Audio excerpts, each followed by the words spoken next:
Welcome to Creative Turnaround. If you're new, please like, share, and subscribe to help the channel grow. This is the first episode in my series, Redefining the Future, where I will suggest and explore new definitions for types of storytelling in film and television. Today, I will be discussing an evolving trend in sequels that is becoming worthy of its own label, even if that is as a subset of what is commonly referred to as a legacy sequel. Before I go into my thoughts on the new, let me start by reviewing the old. Traditionally, a legacy sequel is a broad term that includes pretty much all stories placed further along the timeline from the original. This category also includes sequels that ignore other sequels, creating a separate timeline with its own canon and continuity. It ranges from films like 2018's Halloween to Jumanji: Welcome to the Jungle. Of course, it also encompasses nearly all sequels that follow a new generation, such as Creed and Mary Poppins Returns. A trend becoming popular in serialized storytelling as well, with shows like Fuller House and the surprisingly noteworthy Cobra Kai. These kinds of legacy sequels pretty much all fall into my definition. And with the growing amount of interest in popular culture for these kinds of sequels, we're starting to develop an idea of what works in them and what doesn't work. However, there are more types of sequels that fall into my new category and work or don't work for the same reasons. Despite not being a legacy sequel due to occurring earlier in the continuity than the original trilogy, the Star Wars prequel trilogy and the X-Men First Class movie are excellent examples of when they work. The same failures that make legacy sequels like Independence Day Resurgence and Tron Legacy not quite work are shared by prequels like Hannibal Rising and The Hobbit. That is because what it takes to make a sequel with another generation work is similar to what it takes to make a prequel with another generation work. Which is why I'm here today to talk about generational sequels and what separates them from legacy sequels.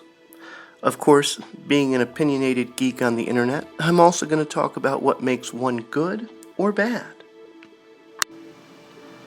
First, though, let's define a generational sequel as a sequel that takes place in continuity with a previous story focused on either the following or preceding generation of characters from the original. In some cases, this character can even be a location, such as the park in Jurassic World. That was the easy part, of course.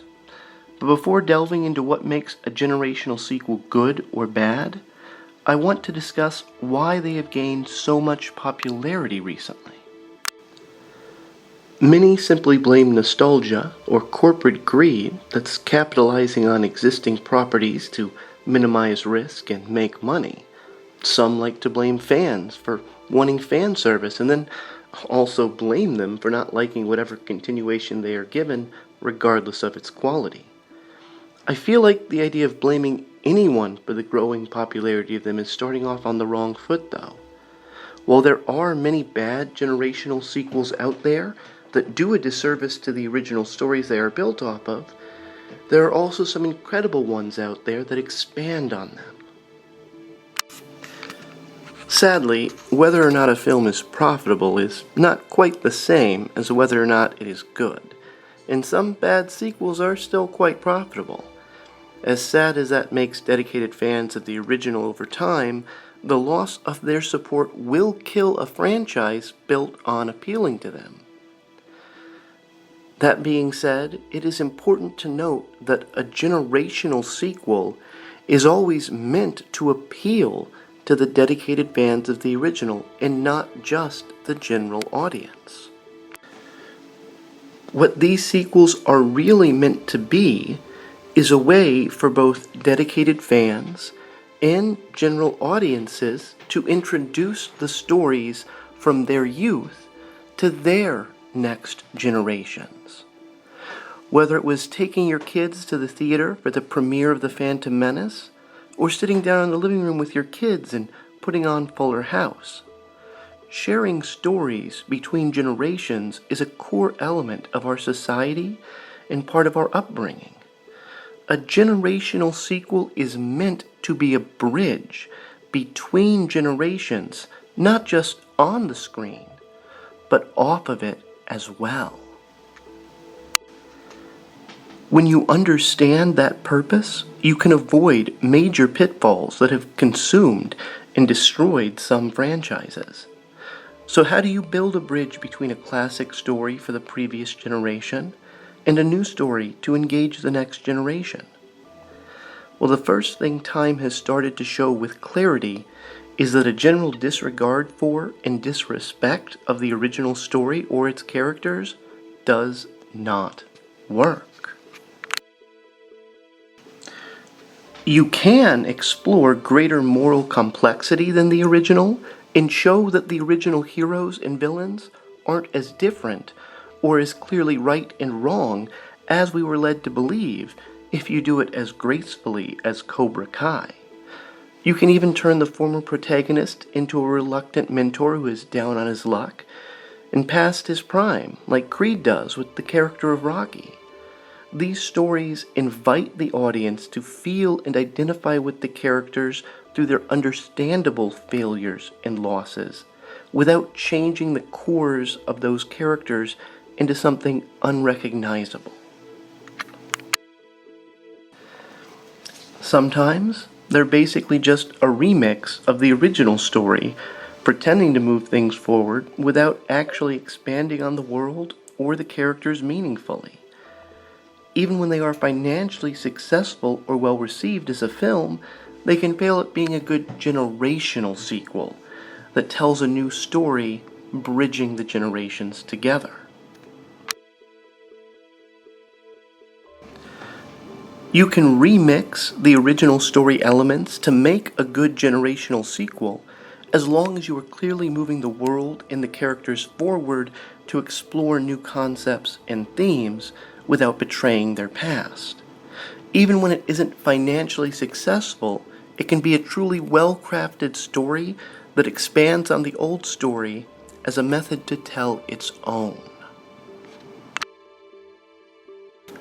This is not simply a trend that is going to die off, no matter how many bad ones are made.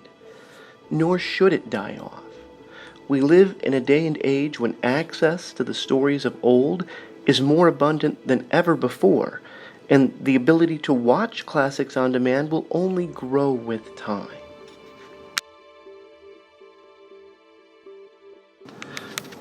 While bad attempts at generational sequels can result in the slow death of a franchise, the good ones can bring them back to life stronger than ever. Bad stories always fade over time and are forgotten. But that happens to good ones too when they are not passed down to a new generation.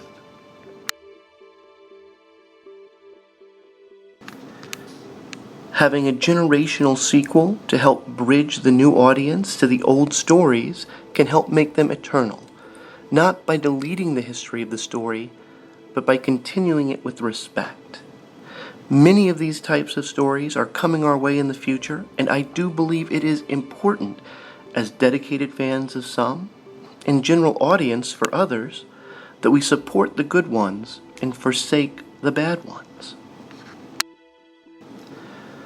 I, for one, will be supporting my favorite generational sequel when it comes to its new home on Netflix, and you can look forward to a video breaking down everything it does right before Season 3 is released. If you have a favorite generational sequel, drop it down in the comments. Thank you for watching today. I couldn't make these videos without the support of my family. Please click the bell icon to be notified when my next video comes out, and don't forget that it is up to all of us to redefine the future.